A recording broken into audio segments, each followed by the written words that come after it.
So today I want to talk about autism and toxic friendship.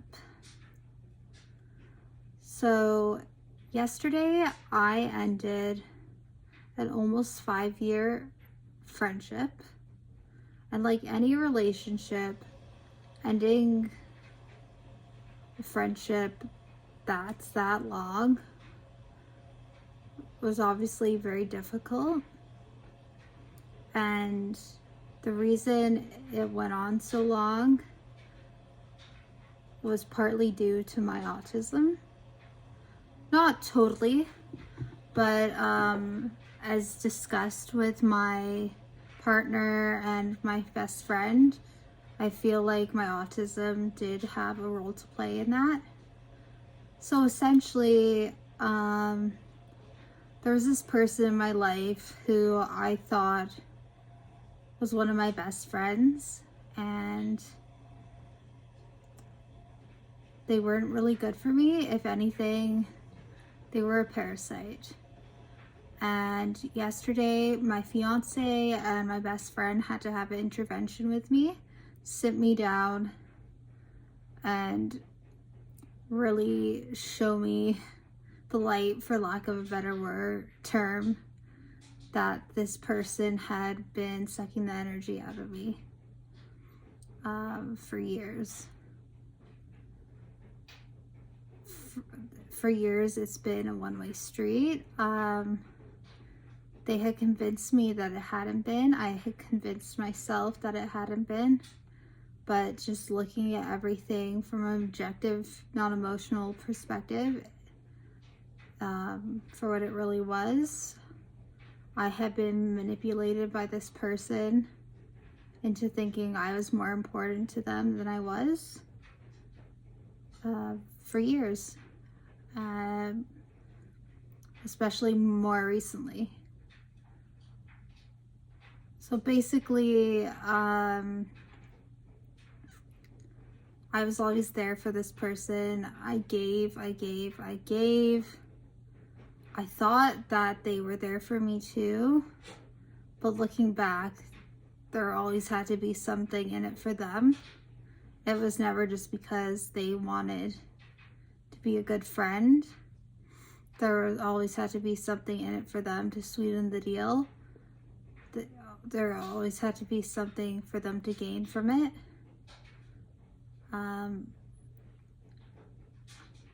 I put them ahead of myself on countless occasions.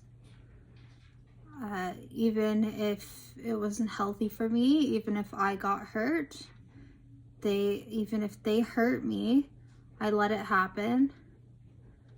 Or I didn't realize they were hurting me. That's where the autism came in. Sometimes they would do things that weren't right, and I didn't pick up on it. I let it happen. I didn't know it was wrong. And without going into too much detail, I thought it was fine. And when I discussed it with my fiance and my friend, they were like, no, those are huge red flags. Friends don't ask their friends to do that. They don't keep that stuff from their friends. They don't tell their friends those things. That's not what friendship is. And me also being a people pleaser, I had been scared for a long time to say anything. And I had made my concerns known, and we talked about it, and I thought everything was fine, but there was still this gnawing feeling. And I don't think they understood quite to the extent that they had damaged me emotionally. I think what they had done to me over the years, those scars were there, and it couldn't be, the damage couldn't be totally undone. It was always going to stick. And by keeping them in my life, which was a stupid choice that I had chosen to make, I couldn't fully heal. I thought I could get over it. I thought we could keep a friendship going, but keeping them in my life was just making the wounds fester and grow and just causing confusion for myself. Like they say, you can't heal in the environment that made you sick. So by keeping them around, I was just making myself sicker. I like literally thinking about it, like talking to them was just literally giving me anxiety attacks. I would have to take more of my anxiety medication sometimes when I interacted with this friend. Now that's not normal. That your friends shouldn't induce anxiety attacks, right? Your friends should be a safe place.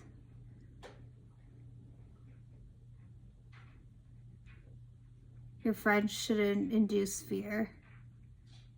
You shouldn't be afraid to tell your friends things out of fear of their response. And that was what was happening with this person. I always wanted to please them. I would do almost anything to please them. I just wanted to make them happy.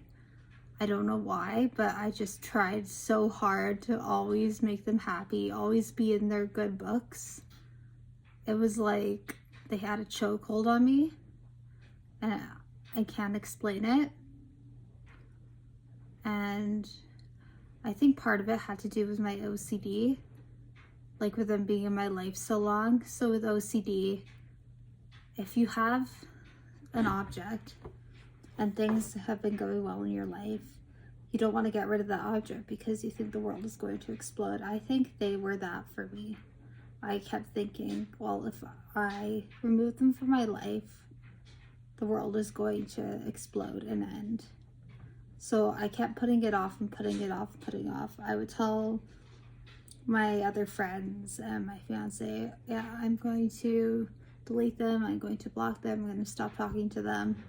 I would keep putting it off, making excuses, and fall deeper and deeper into this hole, and it would affect my mental health more and more.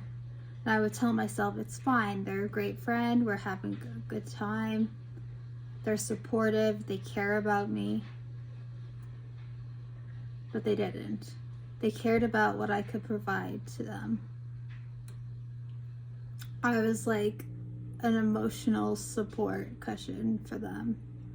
I was there when things got bad. I was the one constant for them, I realize now. Because they knew if shit hit the fan, if things didn't work out, Ray would always be there. I was the one they could always count on. But I finally took that power away from them yesterday. I simply said, I can't do this friendship anymore. You were never good for me. And I blocked them on everything.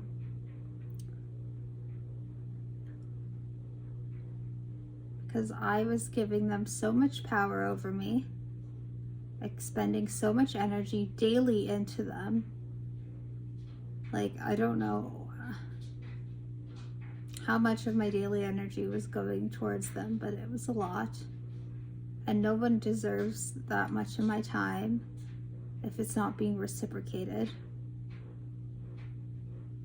And I woke up this morning and it felt weird because, like, when you're used to talking to someone every single day, obviously,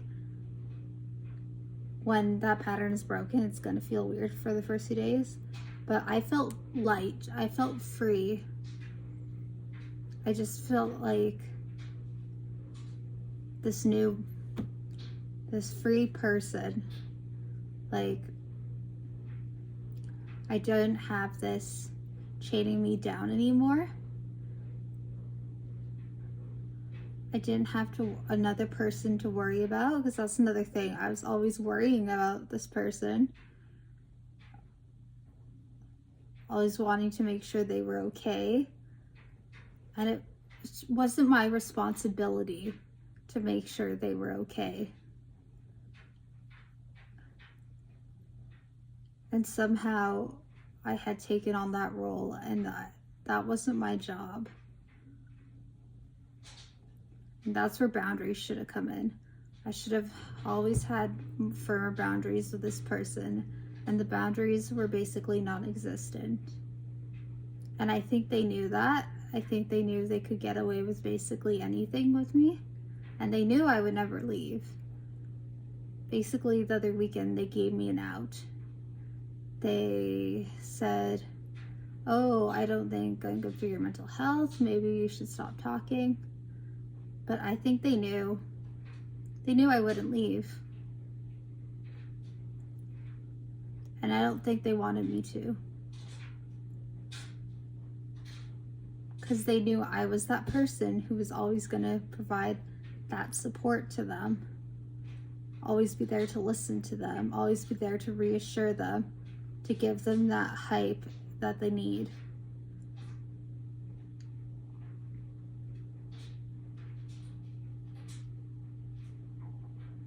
But I'm not that person anymore. And I refuse to be that person for anybody. I'm putting myself first in all friendships.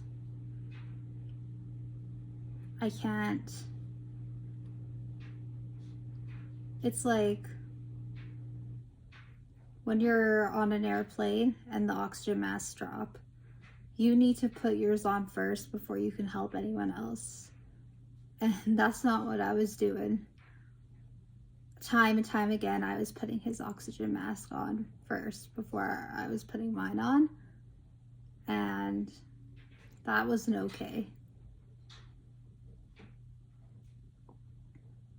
And now I feel like I can breathe. I can breathe properly. And the air is cleaner and fresher, and I can see more clearly.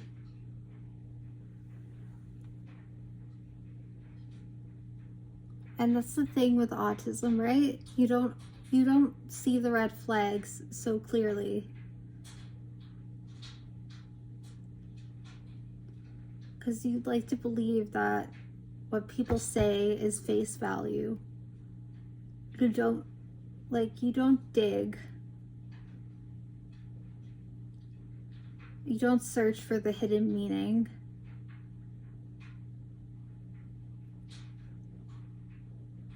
Like, I'm gullible. I can be gullible. I can be naive. Like, not to say I'm always making stupid decisions in friendships. Like, I know right from wrong, but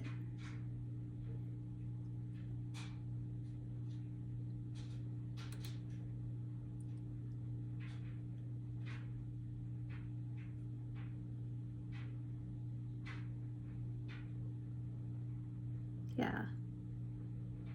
I'm not explaining this well, but those who get it, get it.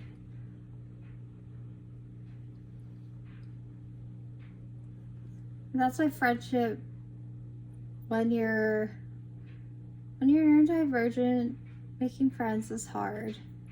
Because you don't always know, like, building that trust is hard. You don't know people's true intentions, right? Making that judgment is difficult.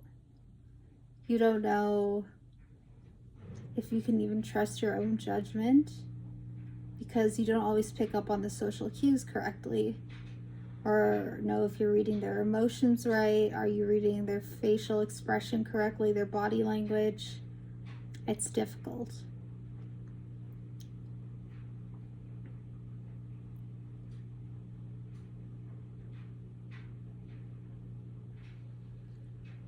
And I think for me in that friendship, I definitely misinterpreted a lot of things too. And I think they knew that I was misconstruing a lot of things as well, and they let me.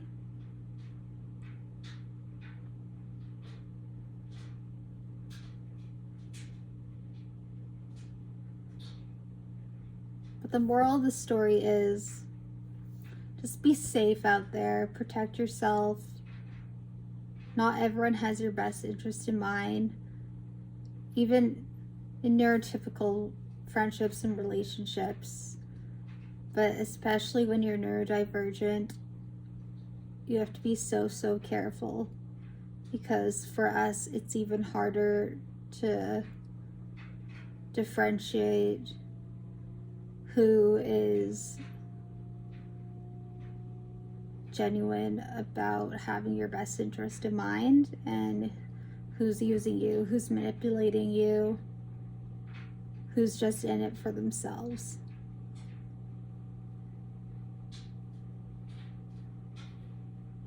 But I am here if you too are neurodivergent and you need someone to talk to.